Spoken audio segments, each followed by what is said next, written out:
আসসালামু আলাইকুম, কেমন আছেন সবাই? আশা করি সবাই খুব ভালো আছেন। আলহামদুলিল্লাহ আমিও খুব ভালো আছি। অনেক দিন পর আমার দেবর আবার আসছে দেশের বাড়ি থেকে। ও তো আসলে আমাদের বাসায় আসছিলো আরও ১-১.৫ মাস আগেই আসছিলো। তখন হচ্ছে আবার চলে গেছে তাড়াতাড়ি কিছুদিন থেকে। মানে ওর পরীক্ষা ছিল এর জন্য। তো পরীক্ষা শেষ আবার চলে আসছে। আর দেখেন আমাদের শাশুড়ি আমাদের জন্য কত কিছু পাঠিয়ে দিল। এখানে ভাপা পিঠা, তারপর বড়া পিঠা আছে, তারপর কুলি পিঠা আছে। মানে ওদের জায়গায় এই পিঠাটাকে কালাই পিঠা বলে, মানে ওরা ডালটারে কালাই বলে। সব ধরনের ডালকে কালাই পিঠা বলে। তো এই যে এত কিছু দিয়েছে, এখন তো না খেলে একদমই ভালো লাগবে না, তাই সাথে সাথে আমিও আসার পর হচ্ছে সব কিছু ঠিকঠাক করে তারপরে এই পিঠাগুলো ভেজে দিলাম, কারণ এই পিঠাগুলো সবাই খুব পছন্দ করে। আগে আমার তেমন একটা ভালো লাগতো না, পরে আমিও খাওয়ার পর আমার এখন ভালোই লাগে। তো এই পিঠাগুলো এখন ভেজে নিচ্ছি। আর হচ্ছে আমি যখন বরিশাল থেকে নিয়ে আসি এই পিঠাগুলোই নিয়ে আসি, কিন্তু আমি মানে মুরগির মাংস দিয়ে এরকম বানাই নিয়ে আসি, আর মা হচ্ছে গিয়ে ডাল দিয়ে বানাইছে, মানে কালাই পিঠা। যাই হোক, আর ভাপা পিঠা দিছে, এখন ভাপা পিঠাগুলো একটু ভাপে দিব। আর এখানে পিঠাগুলো ভাজা শেষ, এখন আমরা খাবো। এখানে তো তারা মুভি দেখছিল, আবার কেউ কাজও করতেছিল। এখানে অনেকগুলো পিঠা ভেজে নিলাম গরম গরম। আসলে পিঠাগুলো খেতে খুবই মজা লাগে। আর এই যে দেখেন, শীতের দিন যা হয় পিকনিক খায়, অনেক জায়গায় গান বাজনা এরকম বোম টোম কত কি ফুটাচ্ছিল, দেখতে খুবই ভালো লাগে রাতে যখন এরকমটা দেখি। তো এই যে এখন আমি ভাপা পিঠাগুলো বসিয়ে দিব। ভাপা পিঠাগুলো বড় ছিল, তাই আমি এখানে দুইটাই দিব, কারণ একটা কেউই খেতে পারবে না, এই জন্য আমি দুইটাই দিলাম, এইটাই খাবো। তো শীতের পিঠাগুলো আসলে খুবই মজা লাগে। আমি আসলে এখানে বসে চাইলেও ভাপা পিঠা বানাতে পারবো না, কারণ ইন্ডাকশনে খেতে তেমন ভালো হবে না, হবে কি না তাও জানি না। তো এই যে এখানে যে বাকি পিঠাগুলো আছে সেগুলো বক্স করে রেখে দিচ্ছি, যাতে অনেক দিন ভালো থাকে। আম্মু যখন আমাকে পিঠাগুলো দিয়েছিল তখন আমি বক্সে রাখতে পারিনি, কারণ তখন অনেক বেশি পিঠা দিয়েছিল, আর আমাদের 3 বোনকে পিঠাগুলো দিয়েছিল, এর জন্য আসলে বক্সে রাখতে পারিনি। তো এখন যেহেতু অল্প পিঠা আছে, এর জন্য সব পিঠাগুলো আমি বক্সেই রেখে দিচ্ছি, যাতে অনেক দিন বসে খেতে পারি, না হলে নষ্ট হয়ে যাবে, যেহেতু এটা ডালের পিঠা। তো যাই হোক, আমার তো খুবই ভালো লাগতেছিল যে এত কিছু দিছে। যখনই যেই আসুক না কেন, আমরা যাই বা বাড়ি থেকে যেই আসুক না কেন, এরকমই সে সব কিছু দেওয়ার চেষ্টা করে। আসলে মাদের মন এরকমই, যে বাচ্চাদের জন্য খাবার দিবে বা তারা একটা ভালো থাকুক, সেটাই সব বাপ মা চায়। তো আমার শাশুড়িও চায় তার ছেলে বা ছেলের বউ ভালো খাক, সেজন্যই আমাদের জন্য এরকম অনেক কিছু তৈরি করে দিছে।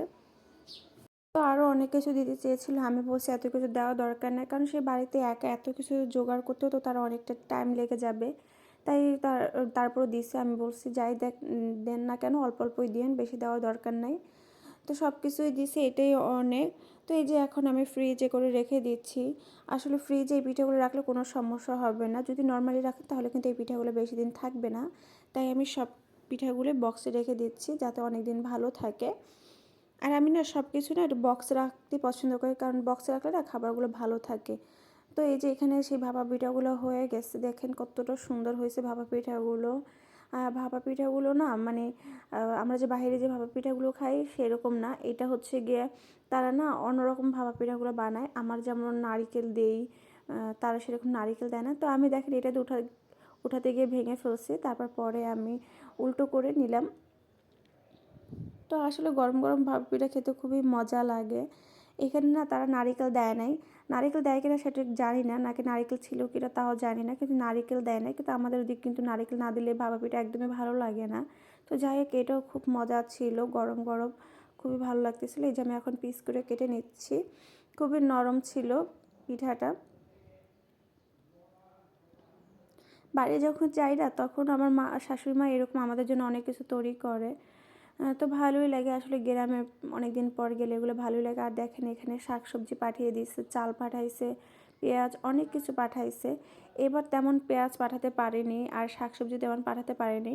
মানে এই শাকসবজিগুলো না তাদের নিজেদের চাষ করা না, এগুলো হচ্ছে গিয়ে তারা কিনে দিচ্ছে। তারা ভাবছে যে এখানে কম, এখানে বেশি, ঢাকাতে বেশি, এর জন্য গ্রামের বাড়ি থেকে পাঠাই দিচ্ছে। কিন্তু আসলে গ্রামেও যেই দাম, ঢাকাতেও সেই দাম। আরও দেখি যে ঢাকার থেকে গ্রামের দাম বেশি। আর এগুলো হচ্ছে তাদের নিজেদের চাষ করা। যাই হোক, এগুলো তারা নিজেরাই তৈরি করছে। আর এই যে সিমগুলো দিছে, এগুলো কিন্তু কিনে দিচ্ছে, এগুলো তারা চাষ করে নাই। এবার তেমন তারা কোনো শাকসবজি চাষ করে নাই, মানে তারা ওরকম চাষ করে না, তারা নিজেরা খাওয়ার মতো একটু জায়গা লাগায়, কিন্তু এবার তাও করে নাই। আর এই যে কতগুলো আলু দিয়েছে, কিছু কিছু আলু একটু নষ্ট ছিল দেখে একটু কেটে দিয়েছিল যাতে বাকি আলুগুলো যেন নষ্ট না হয়ে যায়। তো আমি সব কিছু ফ্রিজে রেখে দিয়েছি। আর এই দেখেন আমার একটা পছন্দের শাক, আমি তাকে বলছিলাম একবার শুধু যদি পারেন একটু কচু শাক দিন, মানে সে শুধু আমাকে জিজ্ঞেস করতেছিল কী দিবে না দিবে। তো আমি বললাম কচুর শাক দেওয়ার জন্য। আর এখানে না পোলাও চাল দিয়েছে অনেকগুলো, আর সেগুলোর ভিতরে এতগুলো ডিম দিয়েছে, দেখতে খুবই ভালো লাগতেছিল যে কীভাবে দিল। এখানে হাঁসের ডিম, দেশি মুরগির ডিম, অনেকগুলো ডিম দিয়েছে। তো চালের মধ্যে দিয়েছে, নর্মালি দিলে তো ভেঙে যেত, তার জন্য এরকম চালের ভেতরে দিয়েছে, কতটা বুদ্ধি বুঝেন। তো যাই হোক অনেক কিছু দিয়েছে। আমার শাশুড়ি অনেকটা টাইম নিয়ে এই কাজগুলো আসলে করছে, সকাল সকাল ঘুম থেকে উঠছে, মানে সে মানে রাতে এক কথা ঘুমাতেই পারেনি, এই জোগাড়পাতি করতেই তার অনেকটা রাত লেগে গেছে, তারপর আবার ঘুম থেকে তাড়াতাড়ি উঠছে। এই যে এখন আমি এগুলো ফ্রিজে রেখে দিচ্ছি, আমার শাশুড়ি পাঠাইছে, অবশ্যই আমাকে ভালো করে রাখতে হবে। সবার জন্য হিসেব করে পাঠাইছে ডিম, সবাই যেন ভাগে তিনটা তিনটা করে পায়। তো যাই হোক আমার শাশুড়ি আসলে এতটা দিছে, এটাই অনেক। তো বাড়ি থেকে চাল নিয়ে আসছে, এখন যদি তাদের জন্য একটু খিচুড়ি রান্না না করি তাহলে কি হয় বলেন। আর আমার দেবর না অনেক খিচুড়ি পছন্দ করে। এই যে আমি তারপর সব কিছু ঠিকঠাক করার পর খিচুড়ি রান্না করে ফেললাম, সবজি খিচুড়ি হলেও আমরা কিন্তু খাবো খাসির গোস্ত দিয়ে, মানে আমার শাশুড়ি খাসির গোস্ত, গরুর গোস্ত এগুলো রান্না করে দিছে। তো এই যে এখন এগুলো দিয়ে খাবো একটু, খিচুড়িগুলো খেতে খুব ভালো লাগতেছিল। এই যে খাসির মাংস একটুখানি দিছিল, এটাই আমরা গরম করে এখন খেয়ে নেব। তো কেমন লাগলো আমার আজকের ভিডিওটা অবশ্যই কমেন্টের মাধ্যমে জানাবেন। আর আমাদের জন্য সবার জন্য দোয়া করবেন, আর আমার শাশুড়ির জন্য দোয়া করবেন যাতে সে যেন এরকম সুস্থ থাকে, ভালো থাকে। তারা সুস্থ থাকলে আমাদেরও মন ভালো থাকবে। তো আজকে এই অবধি, সবাই সুস্থ থাকবেন, ভালো থাকবেন, আল্লাহ হাফেজ।